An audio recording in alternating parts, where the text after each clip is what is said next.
신실하고 변함이 없으신 하나님의 은혜가 오늘 예배하는 우리 가운데 여러분들의 마음 가운데 경험되어지기를 간절히 소망합니다. 기쁜 마음으로 주님께 찬양드리며 우리가 이곳에 서게 된 것, 예배하게 된 것 주님의 은혜입니다. 믿음으로 고백하는 우리 예배되기를 간절히 소망합니다.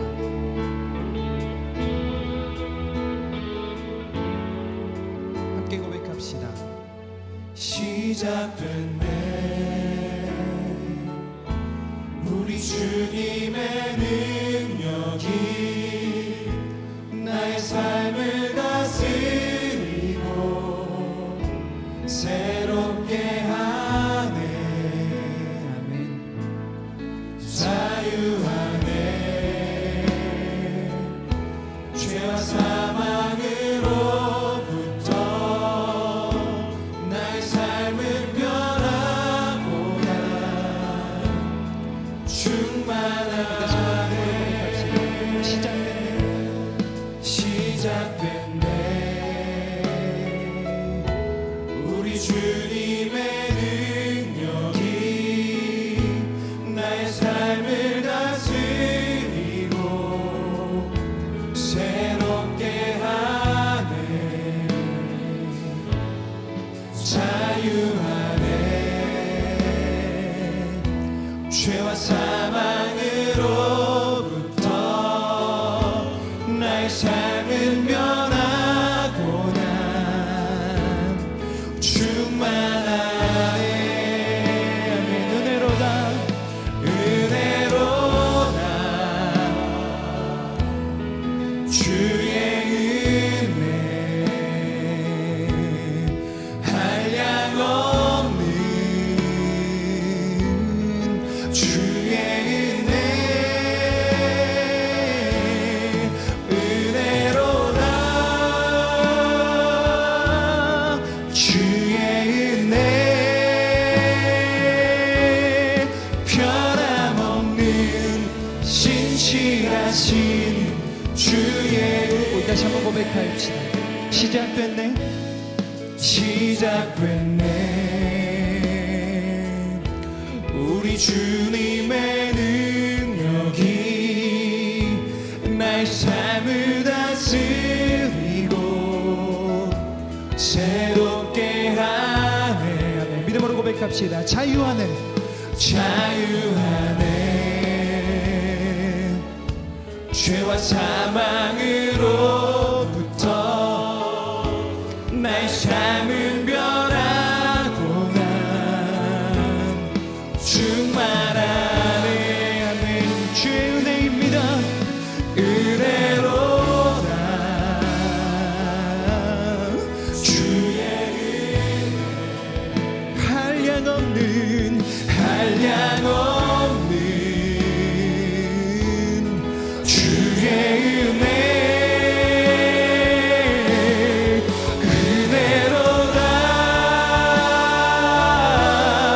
주의 은혜 변함없는 신실하신 주의 은혜 은혜로다 은혜로다 주의 은혜 한량 없는 주의 은혜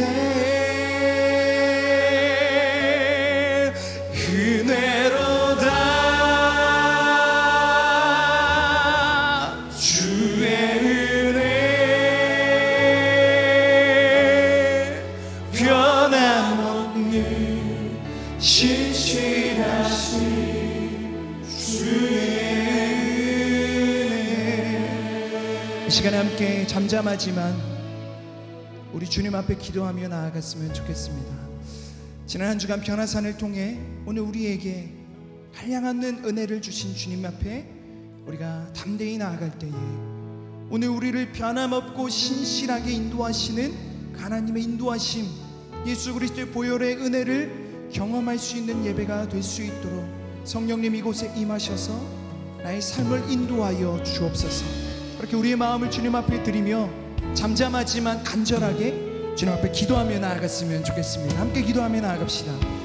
주님, 변화산에서 경험했던 하나님의 은혜, 그 은혜를 오늘 이 시간 우리가 동일하게 경험하게 되기를 간절히 원합니다. 우리의 삶에 충만하게 임하신 하나님의 은혜, 오늘 이 예배 가운데 임하셔서 우리의 찬양과 기도를 응답하시는 주님, 하나님의 말씀을 우리에게 허락하실 주님의 은혜를 우리가 기대하며 소망하며 주님의 보좌 앞으로 담대히 나아갈 수 있는 우리가 될 수 있도록 인도하여 주옵소서. 주의 은혜가 아니면 우리는 이 자리에 서 있을 수 없습니다. 주님의 은혜가 아니면 우리는 보좌 앞으로 나아갈 수 없습니다. 주님, 이 시간 주의 은혜를 허락하여 주셔서 주님의 보좌 앞에 담대히 나아가는 주의 은혜 받은 자들이 될 수 있도록 주님, 이곳에 주의 은혜를 충만히 채워 주옵소서. 아멘. 그대로다 주의 은혜 한량없는 주의 은혜 그대로다 주의 은혜 변함없는 신실하신 주의 변함없는 신실하신 주의 은혜, 변함없는 신실하신 그렇습니다. 우리 그 은혜를 기대하며 찬양합시다. 변함없고 신실하신 은혜, 변함없는 신실하신 주의 은혜.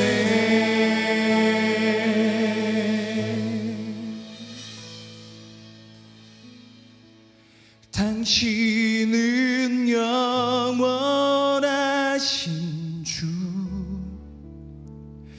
내 영원하신 주, 지치지 않으시는 주님, 약한 자 방패 되시며 위로자 되신 주, 독수리 같은 힘 주신 우리 주님 앞에 고백하며 당신은 영원하신 주, 나의 영원하신 주, 내 영원하신 주, 지치지 않으시는 주님, 약한 자 방패 되시며 위로자 되신 주, 독수리 같은 힘 주시네. 우리의 능력 되신 주님 앞에 영광 박수 올려드립시다. 할렐루야. 새 힘없으리 주를 바랄 때, 주를 바라, 우리 믿음으로 주를 바라며 고백합시다. 새 힘없으리 주를 바랄 때, 주를 바라, 선포하며 주님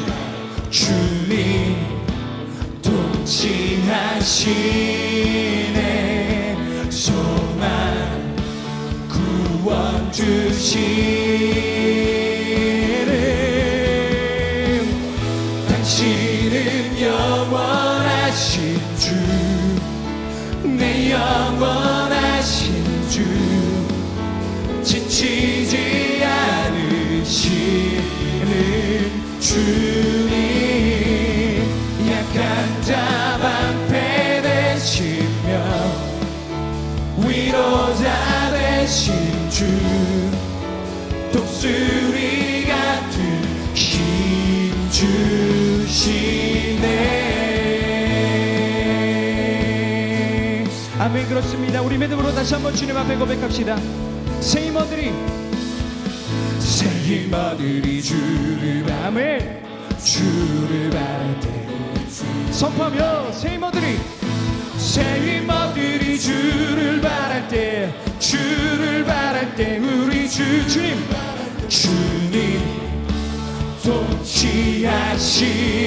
통치하시네 소망 구원 주신 아멘. 당신은 영원하신 주 내 영원하신 주 지치지 않으시는 주 아멘. 그렇습니다. 약한 자 방패 되시며 위로자 되신 주 독수리 같은 우리 믿음으로 하는 한번 고백할까요? 당신은 영원하신 주, 당신은 영원하신 주 내 영원하신 주, 내 영원하신 주 지치지 않으시는 주님 약한 자 방패 되시며 위로자 되신 주 독수리 같은 힘 주시네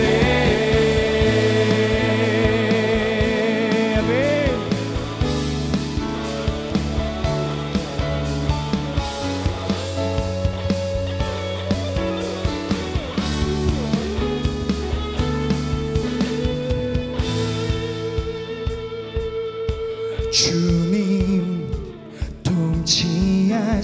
통치하시네 소망 구원 주시는 주님 통치하시네 소망 구원 주신 우리 주님 앞에 함께 고백합시다. 주님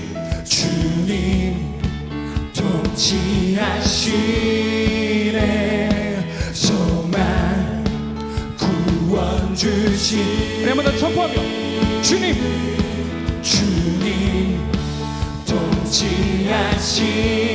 통치하시네 소망 구원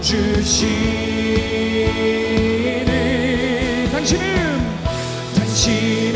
영원하신 주 내 영원하신 주 지치지 않으시는 주님 약한 자 방패 되시며 위로자 되신 주 독수리 마지막으로 한번 더 고백할까요?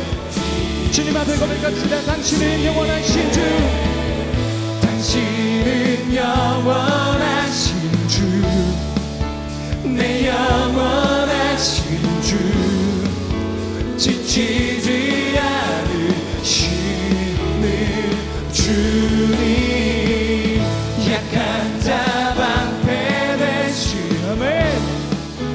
위로자 되신 주 독수리 같은 우리 주님께 계속해서 고백합시다. 모든 축복 주신 주님 찬양하리 어두운 날이 다가와 한 번 더 고백할까요? 모든 축복 주신 주님, 모든 축복 주신 주님 찬양하리 아멘. 어두운 날이 다가와도 남의지 주의 이름을 찬양해 주의 이름을 아멘. 주의 이름을 찬양해 영화로운 한 번 더 고백합시다. 주의 이름을, 주의 이름을 찬양해 우리 입술과 우리 삶으로 주의 이름을 찬양해 영화로운 주 이름 찬양 이렇게 고백할까요? 주 이름 찬양. 주 이름 찬양 풍요의 강물을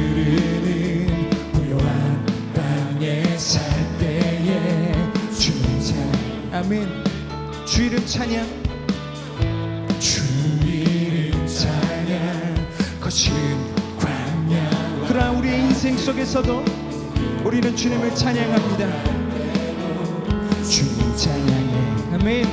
모든 축복 주신 주님, 모든 축복 주신 주님 찬양하리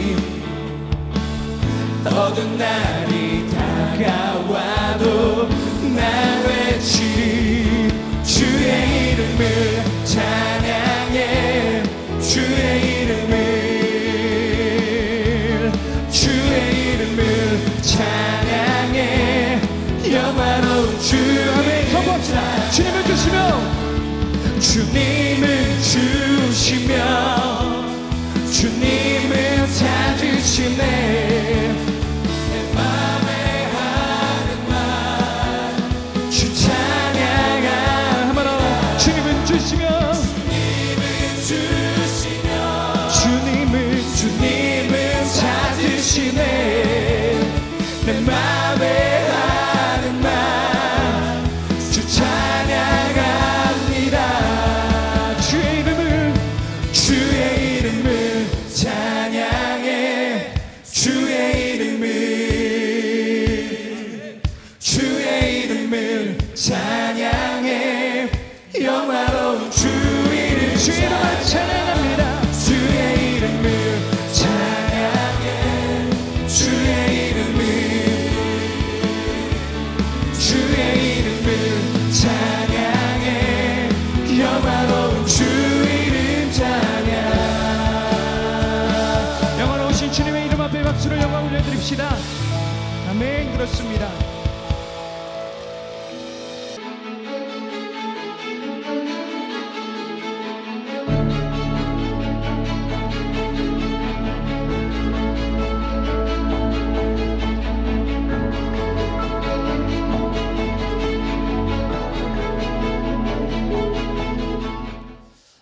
오늘 첫 번째 복음이 없다면이라고 하는 제목으로 말씀을 나누게 되는데 이 제목을 다시 생각한다면 복음이 있기 때문에 무슨 일이 일어나겠는가라고 하는 거죠.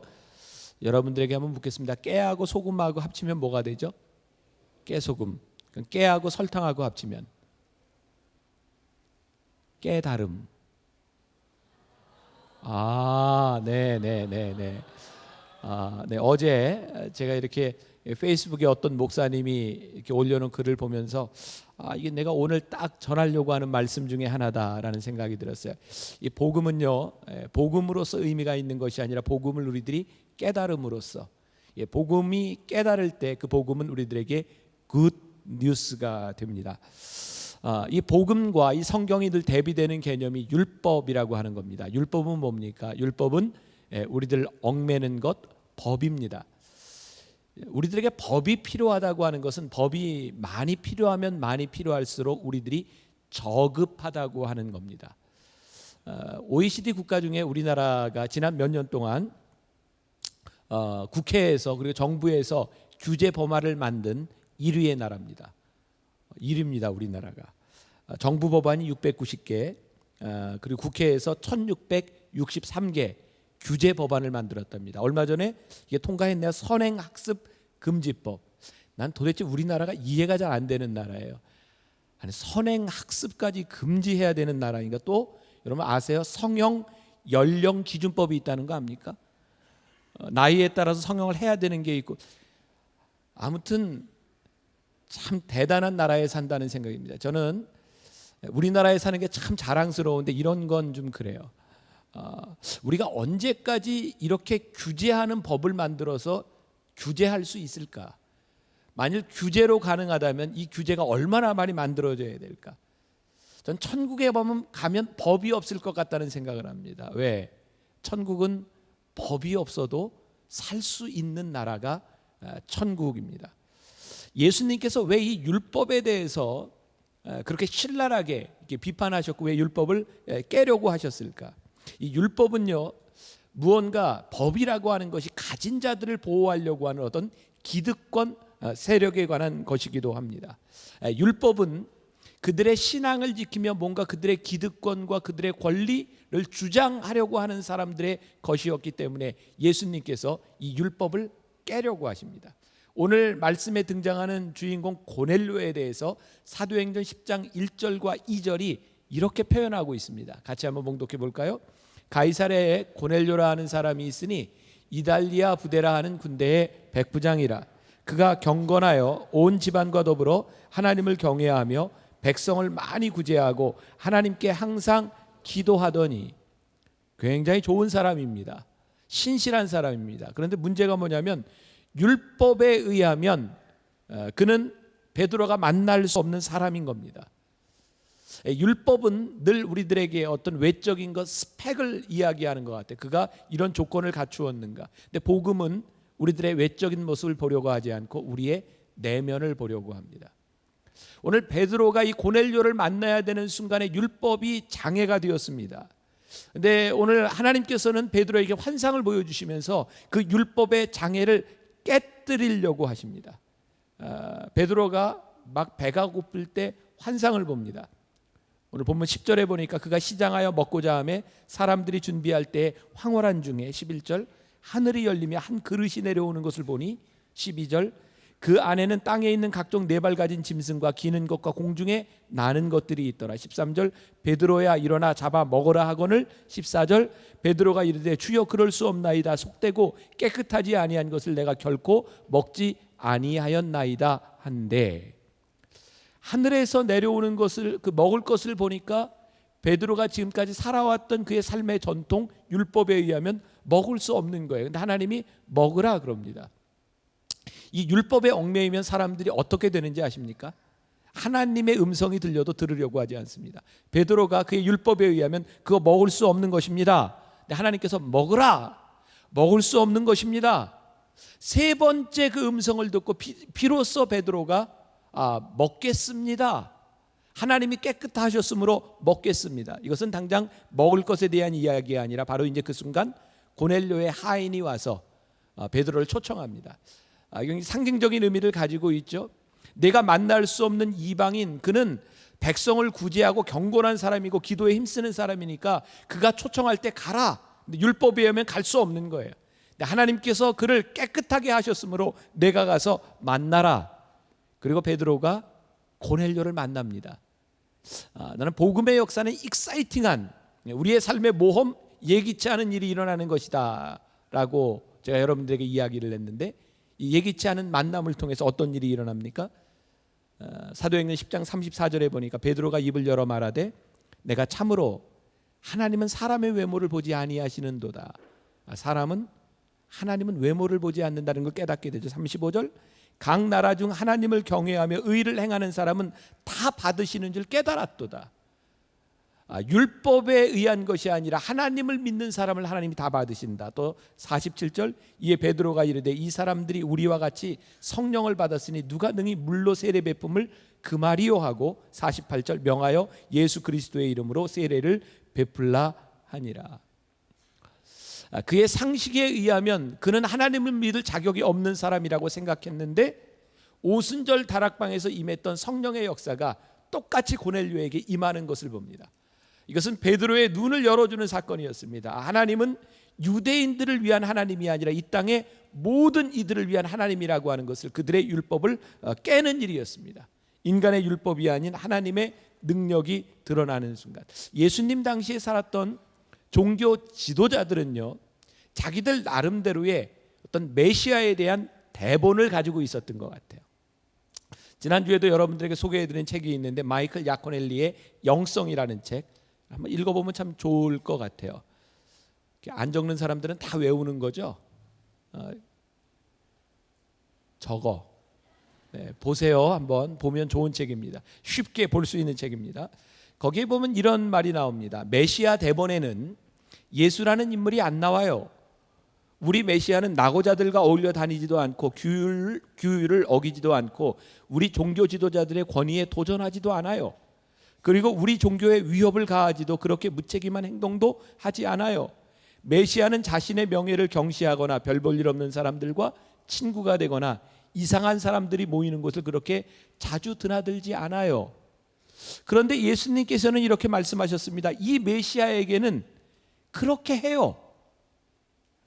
예수님이 메시아가 그 땅에 오셨는데도 그 사람들은 예수님을 받아들이지 못합니다. 왜냐하면 그들이 생각하고 있는 메시아의 대본에는 예수님께서 행하시는 행동이 도대체 나와 있지 않는 겁니다. 근데 예수님은 메시아로 오셔서 예수님은 그렇게 행하셨습니다. 오늘 우리들에게 복음이 무엇을 도전하나요? 복음은 여러분들의 생각을 깨라는 것이고 하나님의 말씀을 들으라는 것입니다. 우리들 나름대로 의지가 있고 우리들 나름대로 우리들이 뭔가를 우리들의 권력, 우리들의 의지를 휘두르려고 하는 그런 의도들을 우리들이 다 가지고 살아가는 것 같아요. 오늘 사도행전 10장 28절의 말씀에 보니까 하나님께서 내게 지시하사 아무도 속되다 하거나 깨끗하지 않다 하지 말라 하시기로 내게 지시하사. 베드로가 이게 참 힘든 겁니다. 내가 살아왔던 율법과 내가 살아왔던 삶에는 그렇지 아니한데 하나님께서 내게 지시하시는 그 일들이 내 삶을 굉장히 이렇게 헝클어뜨리기도 하고 갈등을 유발하기도 합니다. 그냥 나는 내가 아는 사람들과 함께 내가 친하게 지내는 사람들과 함께 그냥 지내면 좋겠는데 아니 예수님께서는 왜 저 이방인 고넬료까지 만나라고 하시는지 이거 내 마음에 들지 않는다는 겁니다. 여러분들 우리는 우리들의 삶에 차별을 두면 내 잣대를 가지면 우리들의 삶이 편합니다. 여러분들이 친하게 지낼 사람, 괜찮은 사람, 그렇지 않은 사람들을 딱 구별해 놓으면 여러분들의 인생이 편안합니다. 근데 예수님께서 이 땅에 오신 이유는 우리를 차별하기 위함이 아니라 이 땅의 모든 일들을 포용하기 위해 오셨고 오늘 복음은 우리들에게 우리 삶의 잣대를 버려보라는 겁니다. 지금 일본에서는 혐한 시위가 극성을 부리고 있다 그래요. 나가라는 겁니다. 귀찮게 우리끼리 잘 살아보겠다는 겁니다. 우리 대한민국 사람들이 제일 자랑하는 게 뭐냐면 배달의 민족, 백의 민족, 단일 민족. 그건 우리끼리 순수하다는 겁니다. 그래서 이 땅에 살고 있는 다문화 사람들에 대해서 우리들이 얼마나 차별하고 있는지 몰라요. 근데 복음이 이 땅 위에 들어오면서 이 복음이 우리나라의 양반과 상놈의 그 차별을 다 깨었던 것처럼 지금 우리들이 살고 있는 모든 차별을 깨라는 겁니다. 왜? 하나님께서는 우리에게도 역사하셨던 것처럼 그 누구에게도 역사하시는 거고 여러분들이 도저히 용서할 수 없는 그 사람에게도 복음은 역시 복음이 그들에게도 적용돼야 된다고 말씀하시는 거예요. 그래서 복음은 우리를 굉장히 힘들게 합니다. 베드로에게 있어서도 예수님께서 그것을 먹으라고 했을 때 굉장히 힘든 일이었습니다. 그래서 베드로는 거부하죠. 먹지 못합니다. 내가 왜 고넬료를 만나야 합니까? 하나님께서 말씀하시는 거죠. 내가 그를 깨끗하게 했다. 복음은 우리의 기준을 깨어버리는 것이기도 합니다. 예수님 당시에 가장 강한 민족 차별이 뭐였는지 아세요? 당시 이스라엘 이렇게 예루살렘을 중심으로 해서 반으로 갈려져 있습니다. 위가 북이스라엘이고 남쪽이 남유다입니다. 남유다 사람들은 그들의 혈통을 잘 보존했고 북이스라엘 사람들은 그들이 하고 싶어서 했던 것이 아니라 아수르가 침입하면서 아수르는 혼혈 정책을 씁니다. 피가 섞여요. 근데 남유다에 있는 사람들이 북이스라엘 보면서 저 개 같은 사람들, 개만도 못한 사람들, 그래서 유대 사람들은 북이스라엘 사람들하고 상종을 하지 않습니다. 북이스라엘 사람들을 사마리아인이라고 불렀습니다. 예수님 당시에 예수님께서 사마리아 우물가에 한 여인을 만납니다.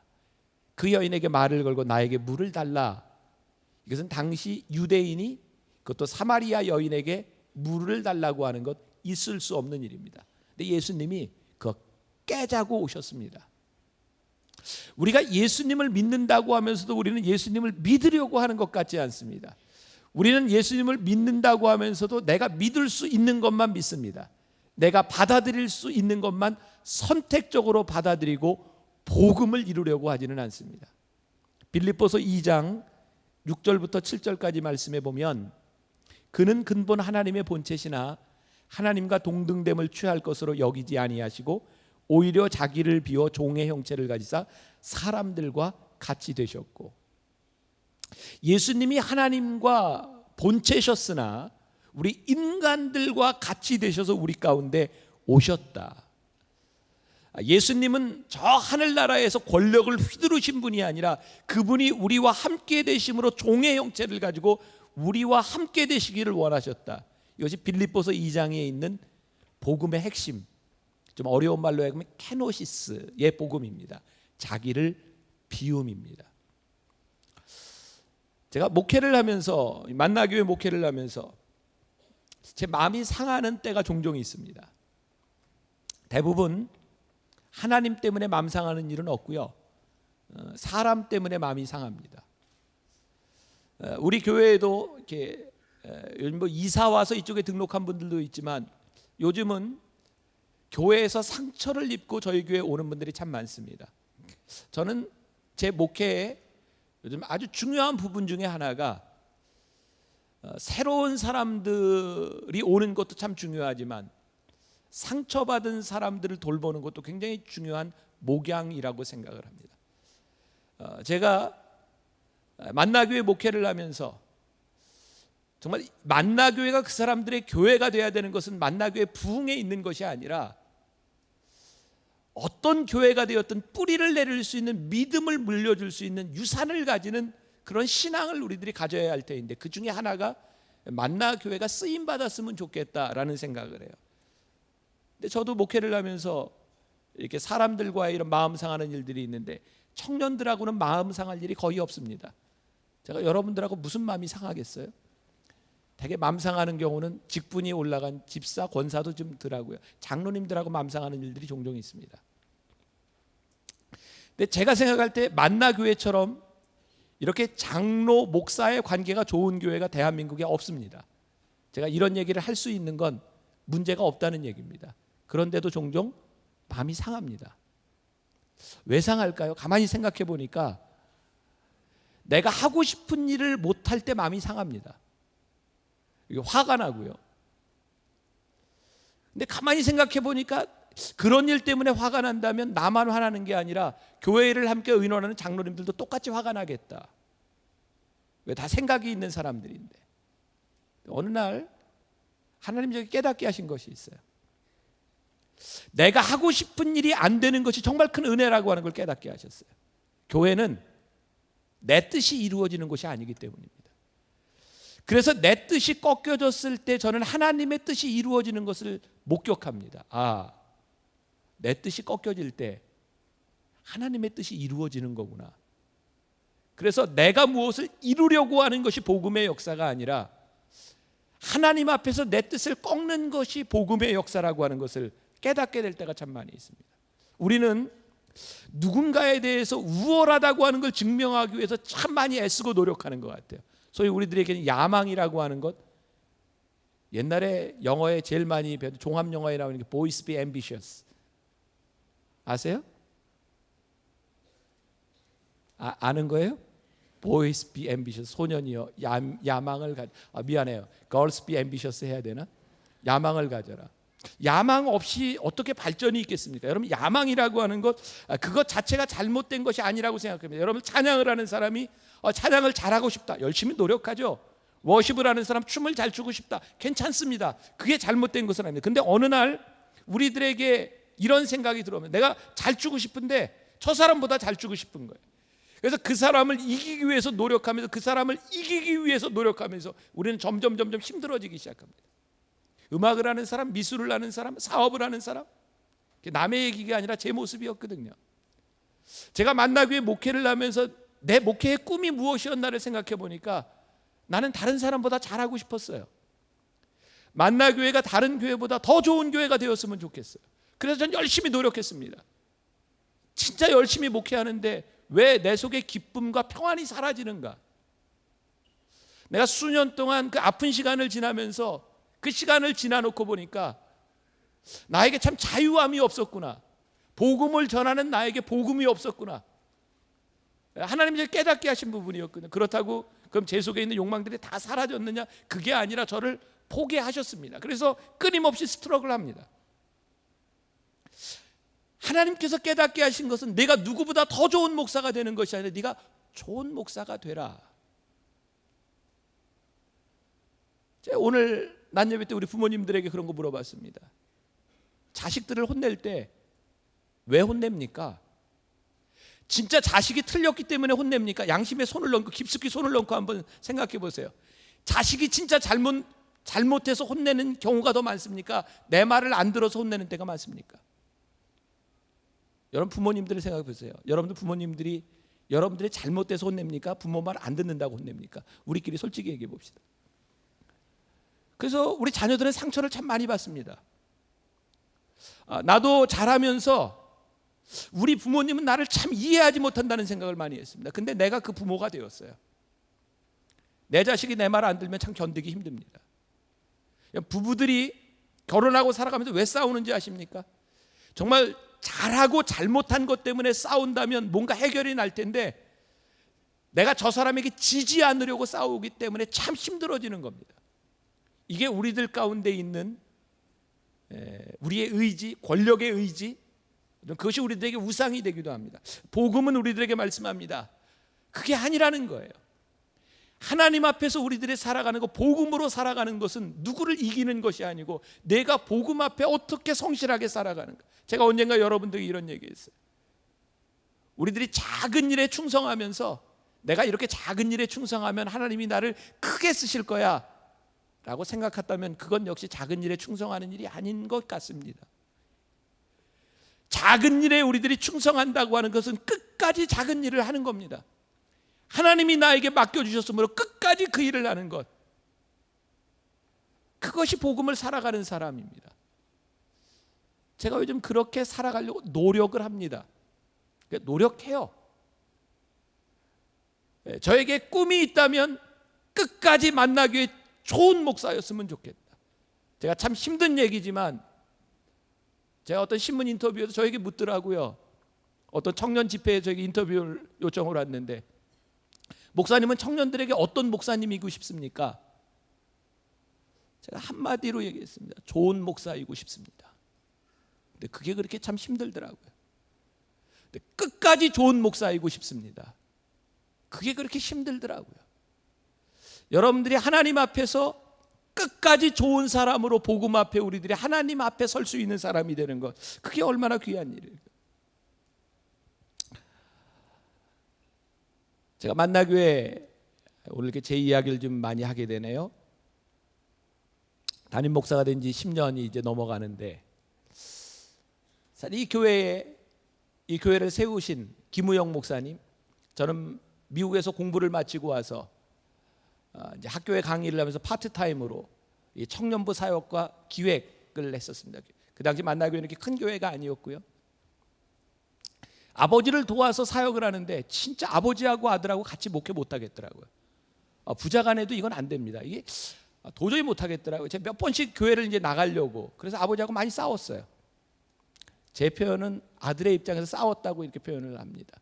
주일 새벽이 되면 일부 예배를 마치고 어머니가 늘 아침을 이렇게 같이 이렇게 차려줬는데, 그 아침상에서 늘 아버지하고 저하고 언쟁이 있었어요. 나는 공부를 하고 온 젊은 목사로서, 내가 젊은 건 알죠?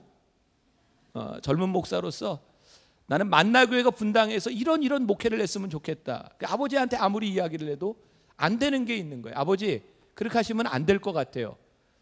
근데 우리 아버님이 나에게 늘 하셨던 말씀이, 야, 네가 뭘 아냐? 내가 평생 목회했는데. 아버지, 그거 아닌데요. 네가 뭐 알아? 진짜 그거 아닌데요. 우리 아버님이 그랬어요. 내가 담임이야.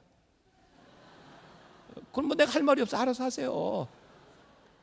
그리고 나는 몇 번 짐을 싸서 우리 집사람한테, 우리 나가자, 나 못 있겠다, 여기 짐 싸. 몇 번 나가려고 했는데, 지금도 천국에 계신 우리 아버님께 제가 가면 물어볼 거예요. 내가 나가려고 결심하고 나면 우리 아버님이 꼭 다음날 병원에 입원을 하셨어. 내가 그게 궁금해. 진짜 아프셨던 건지. 그런 일이 한 3번 정도 있었어요. 근데 몇 년 있다 저희 아버님이 뇌경색으로 쓰러지셨어요.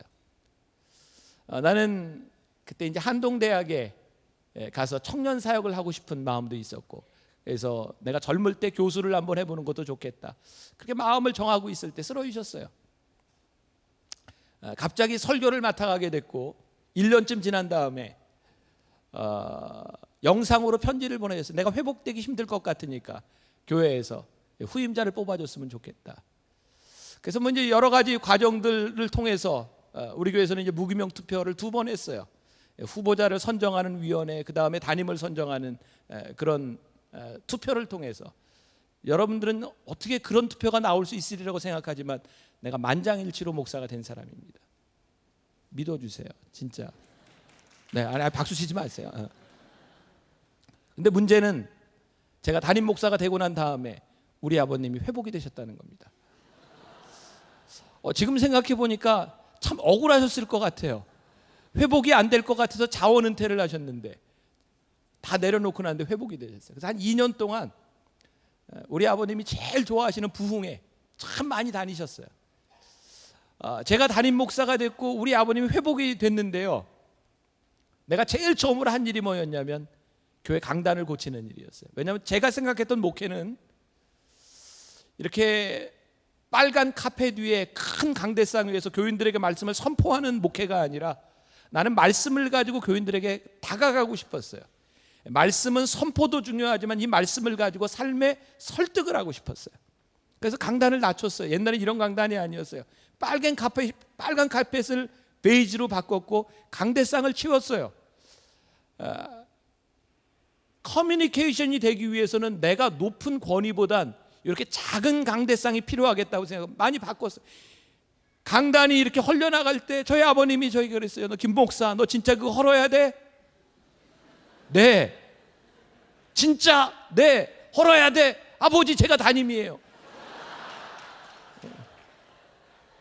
그래서 헐고 이렇게 됐어요. 2년 만에 아버님이 돌아가셨어요. 내가 많이 울었어요. 내가 잘못했기 때문에 울은 것이 아니라, 내가 틀렸기 때문에 울은 것이 아니라, 내가 그렇게 해야만 됐을까? 내가 조금 늦게 했으면 안 됐을까? 내가 그렇게 아버지의 마음을 아프게 했어야 됐을까? 나는요, 내가 하고 싶은 일, 내가 이뤄야 되는 일, 하나님 앞에서 부끄럽거나 잘못된 일은 아니었어요. 그러나 그렇게 꼭 해야 됐을까? 내가 그 아버지의 마음을, 평생을 목회한 분의 그 마음을 내가 이해할 수 없었을까? 그게 나에게 참 마음 아픈 일이었어요. 전 여러분들에게 오늘 제가 그런 도전을 주고 싶어요.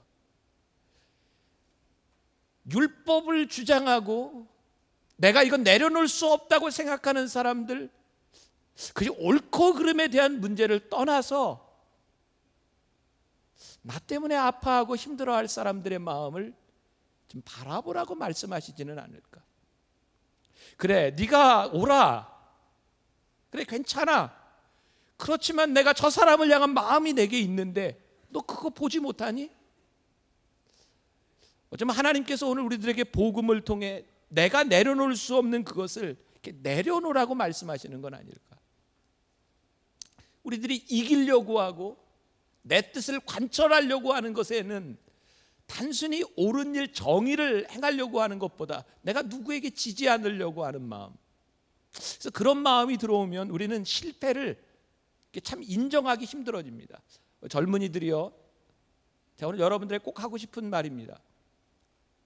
여러분들이 실패하라고 하는 것이 아니라 실패를 너무 두려워하지 말고요, 실패를 너무 수치스럽게 생각하지 마세요.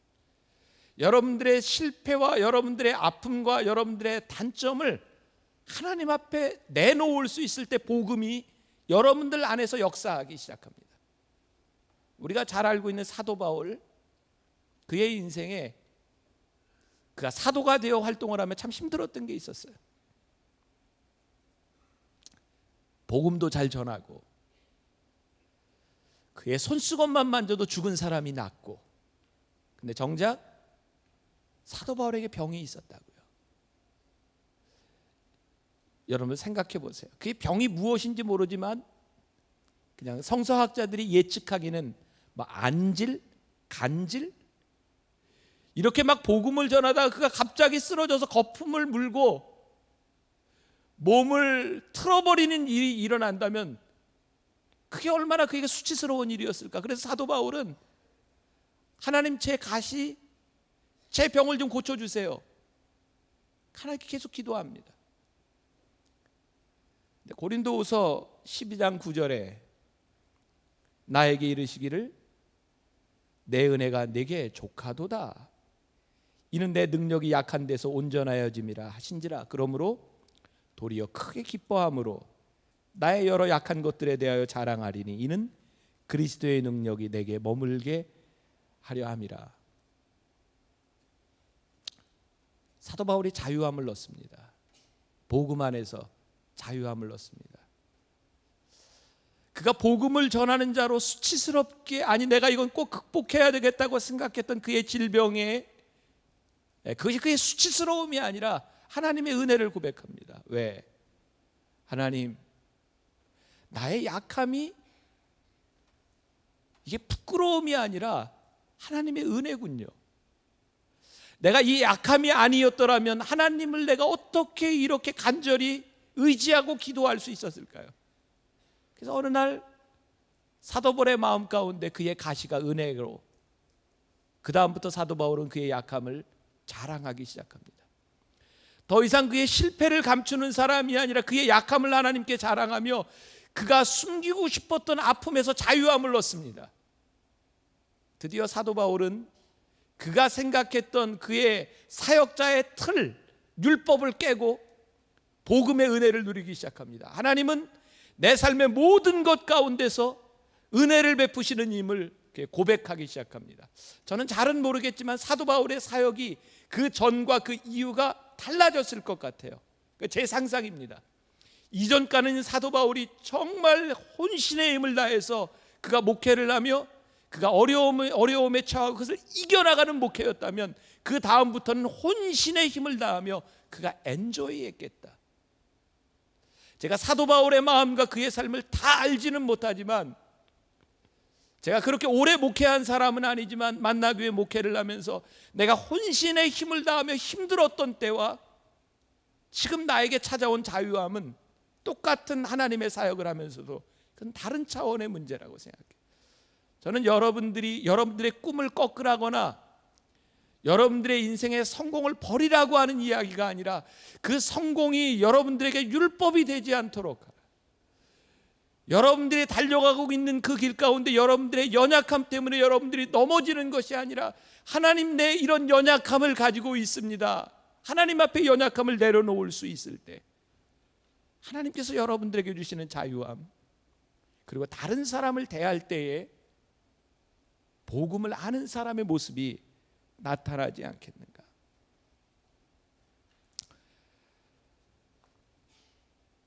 좀 무거운 이야기인데 아마 우리 청년들 가운데 참 많은 고민들이 있을 것 같아요. 여러분들 개인적인 고민 말고 여러분 신앙에 대한 고민. 이번에 진천에 정말 60주년 기념인가 교인들이 돈을 모아서 성지순례 갔을 때 폭탄 테러가 일어나잖아요.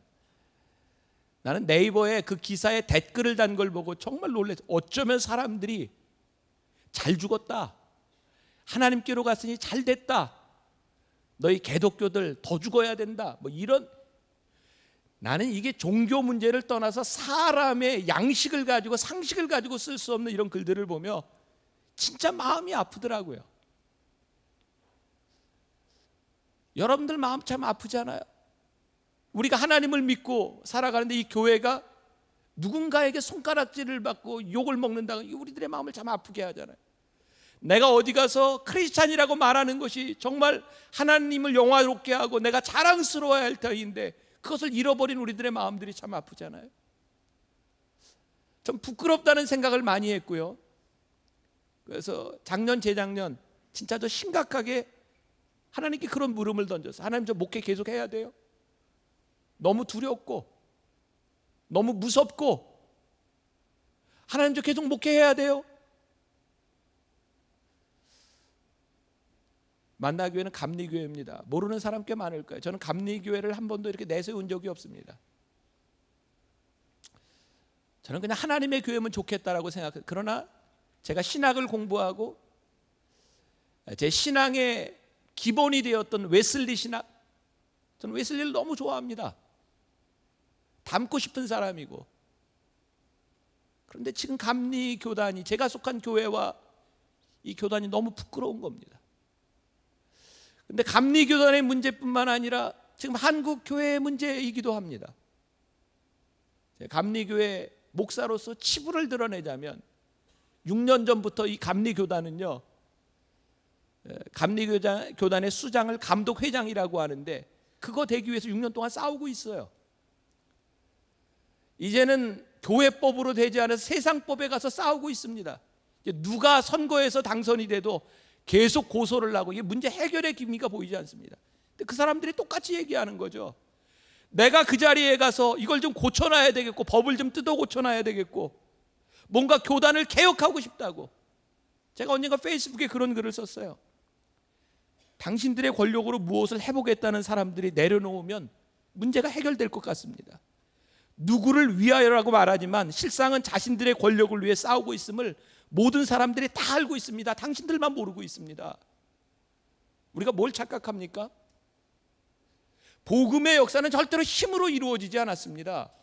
힘을 내려놓을 때 복음이 역사하기 시작하는데 우리는 힘을 가지고 뭔가를 해보겠다고 바둥바둥 싸우고 있습니다.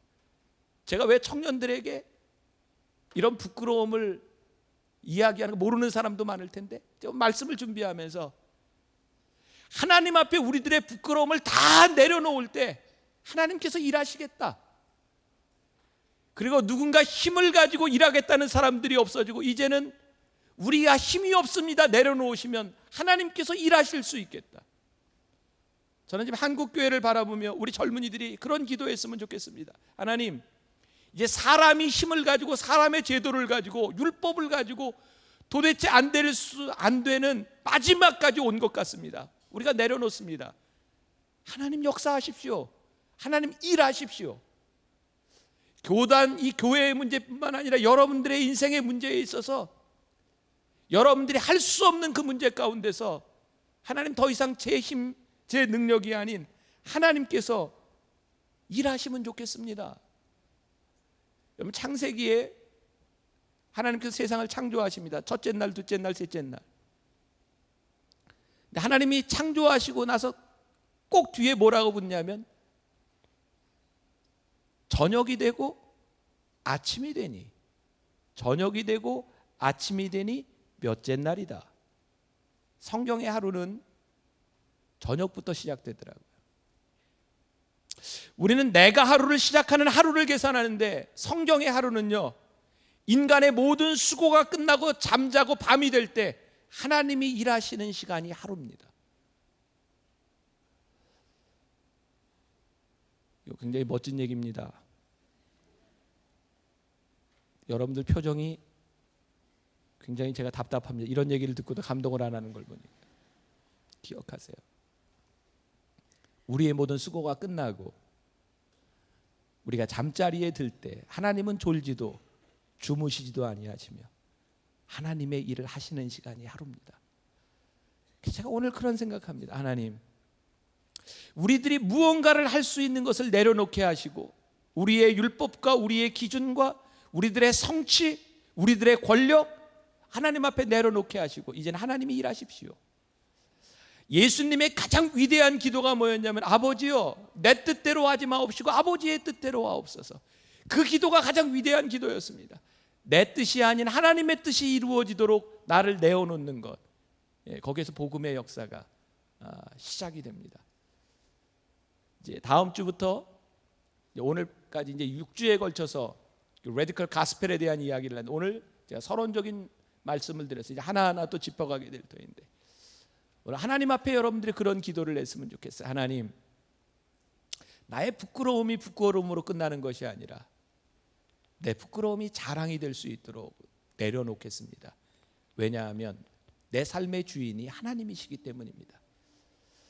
나에게는 부끄러움일지 모르지만 내 삶을 창조하신 하나님 앞에 나의 부끄러움은 부끄러움으로 끝나지 않습니다.